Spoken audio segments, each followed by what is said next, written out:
Moving multiple layer at a time অর্থাৎ আমাদের যদি লেয়ার বক্সে আমাদের অনেকগুলো লেয়ার থাকে এবং আমরা দেখতে পাচ্ছি যে এখানে একটি নর্মাল আর্টওয়ার্ক রয়েছে এই লেয়ারটিতে, আমরা যদি আনহাইড করি এবং এখানে একটি শেপ লেয়ার রয়েছে, আমরা আনহাইড করে দেখে নিচ্ছি কোন লেয়ারে কি রয়েছে এবং এখানেও একটি আর্টওয়ার্ক রয়েছে।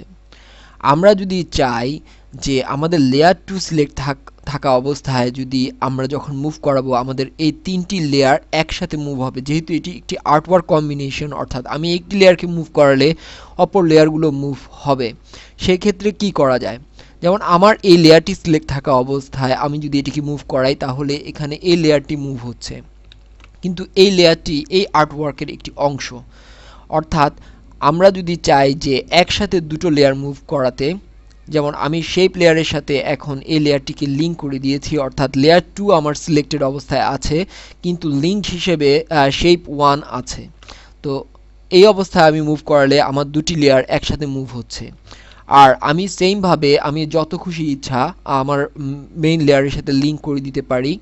তো আমার এখানে এখন তিনটি লেয়ার একসাথে কম্বাইন্ড পজিশনে আছে, তিনটি লেয়ার, প্রথম লেয়ার 2 এবং পরবর্তী দুটি হচ্ছে এখন আমার লিঙ্কড লেয়ার 2 কম্বিনেশনে। এখন আমি যদি আমার শেপকে মুভ করাই তাহলে তিনটি লেয়ার একসাথে মুভ হচ্ছে।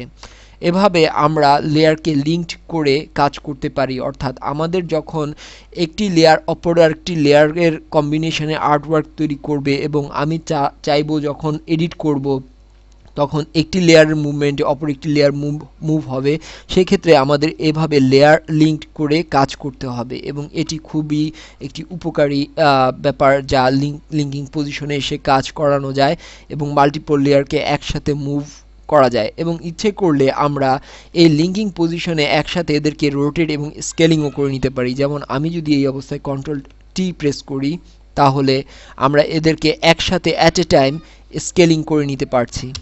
তো linking is the best process for working with multiple layer.